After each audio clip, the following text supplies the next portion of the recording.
The lunchbox wasn't supposed to be mine. It sat on my desk like a misplaced piece of childhood. Pink plastic, a cartoon cat smiling on the lid. My daughter's, not mine. Not today. My wife, new wife, technically, texted me an apology for the mix-up. Long morning, sorry love, can you drop it off at school later? I stared at the message longer than necessary. Something in her tone felt practiced, too light, but I forced myself to exhale, let it go.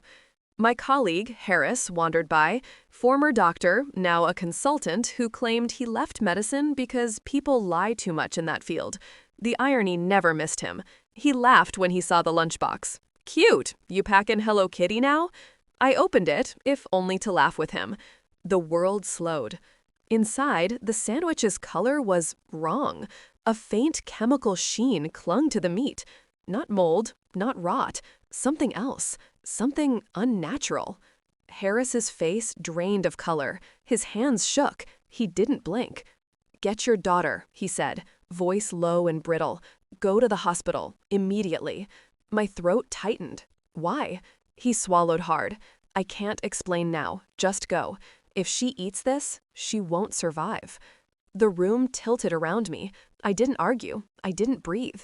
I just grabbed the lunchbox and walked out, the coldest suspicion tightening its hand around my spine, and something darker whispered beneath it.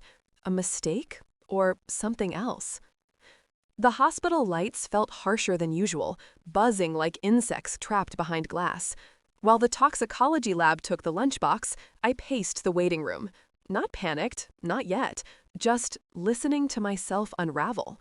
My daughter was safe. She hadn't eaten anything. I should have felt relief. Instead, a thin film of dread coated every thought. My new wife had packed that lunch. My new wife, who had moved into our lives with quick affection, early mornings, and gentle smiles that always seemed perfectly timed. Too perfectly.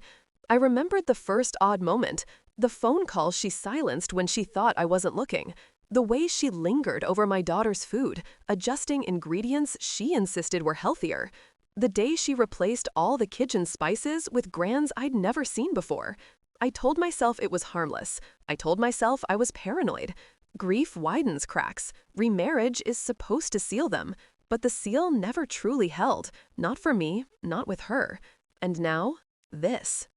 My phone buzzed again. Everything okay? Did she get her lunch? The message was too quick, too eager. I stared at the words until the edges blurred. What disturbed me wasn't the content, it was the timing. Like she was waiting for confirmation. A nurse approached. We're running tests now. We'll know more soon. She didn't ask how I felt. Good. I wouldn't have known how to answer. Inside, suspicion coiled like smoke. What was in that sandwich?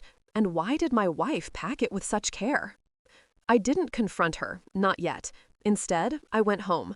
I walked silently through the kitchen, touching nothing.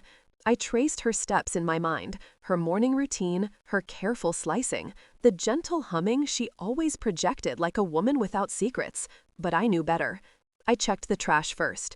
New spice bottles, old ones missing, a discarded receipt from a store she'd never mentioned visiting.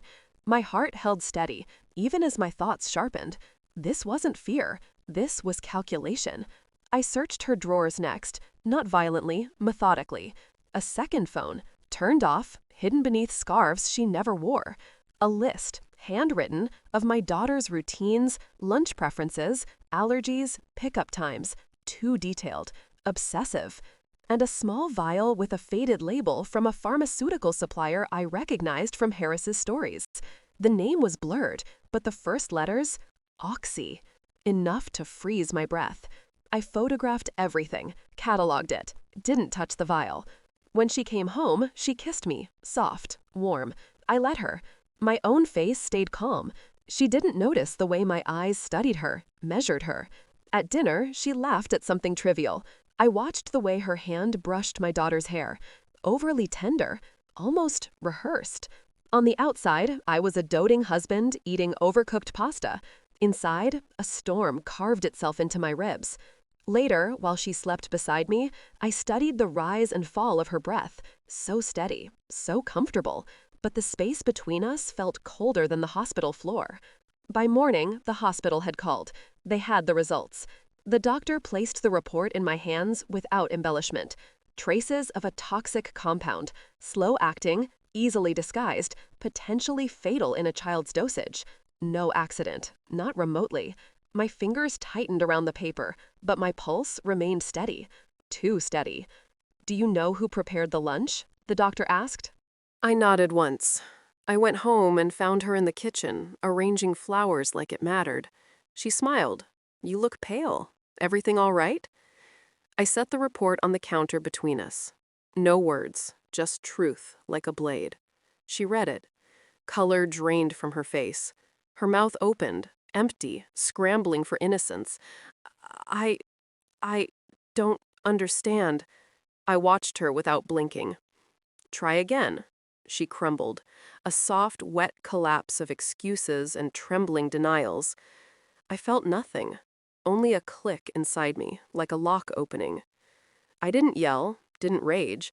I simply placed the photos, the second phone, the vial, the list, next to the report. Her knees weakened. She slid into a chair, shaking, the perfect facade breaking piece by piece. It wasn't meant to be harmful, she whispered, just to make her sick. I thought you'd need me more. The words were soft, desperate, pathetic.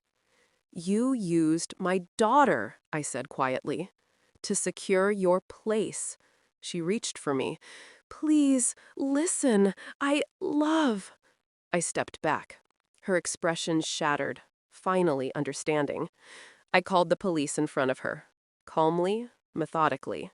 She watched her world collapse with the same horror I had felt staring into that lunchbox.